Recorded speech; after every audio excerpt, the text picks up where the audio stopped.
Hello guys, আসসালামু আলাইকুম। আশা করি আপনারা ভালো আছেন। আলহামদুলিল্লাহ আমিও ভালো আছি। Sabiya kitchen back to my channel. আবারও হাজির হলাম আপনাদের মাঝে নতুন একটা রেসিপি নিয়ে।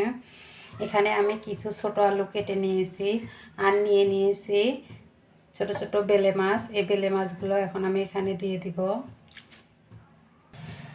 দিব কেটে রাখা পেঁয়াজ মরিচ, দিয়ে দিব হলুদ গুঁড়ো, জিরা গুঁড়ো আর দিয়ে দিব স্বাদ মতো লবণ। এখন আমি হাতে মাখিয়ে নেব এটা। এভাবে মরিচ পেঁয়াজ আলুটা সুন্দর করে মেখে নিয়ে তারপর মাছের সঙ্গে মেখে নিব। এখন মাছগুলো এভাবে একটু করে নিব, তাহলে হয়ে যাবে। আমি এখনও তেল দিইনি, তেল এখন দিয়ে দিব। এখন মাখানো হয়ে গেছে, এখন আমি তেল দিয়ে দিব। তেলটা পরিমাণ মতো দিতে হবে। এখন আর বেশি নাড়াচাড়া করবো না, এখন হালকাভাবে এভাবে একটু মেখে তারপর হালকা করে অল্প পরিমাণ পানি দিয়ে দিব। বেশি পানি দেওয়া যাবে না। হয়ে গেছে, আমি আর পানি দিব না।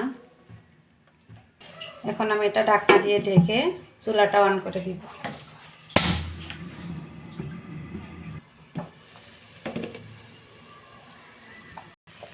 এখানে আমি কিছু কেটে রাখা টমেটো দিয়ে দিব।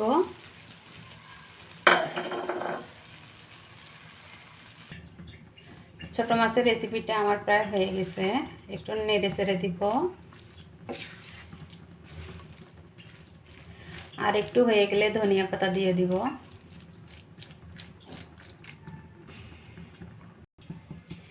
হয়ে গেছে, এখন আমি ধনিয়া পাতা দিয়ে দিব। এরকম রেসিপি কার কার খেতে ভালো লাগে আপনারা কমেন্টে জানাবেন। আর এই ভিডিওটা যদি আপনাদের ভালো লাগে তাহলে একটা লাইক কমেন্ট শেয়ার করে দিবেন।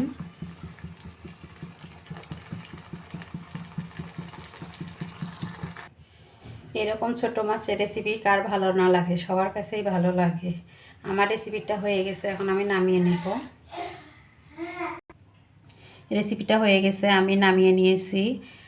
যারা ছোট মাছ খেতে পছন্দ করেন তারা বাসায় একবার হলো এভাবে আলু টমেটো দিয়ে রান্না করে খাবেন। আর ছোট মাছ খাওয়া ছোট বড় সবার জন্য ভালো। আর আমার ভিডিও যদি ভালো লাগে তাহলে যারা সাবস্ক্রাইব করেননি তারা সাবস্ক্রাইব করে বেল বাটনে ক্লিক করে পাশেই থাকবেন নতুন নতুন ভিডিও পাওয়ার জন্য। খুদা হাফেজ।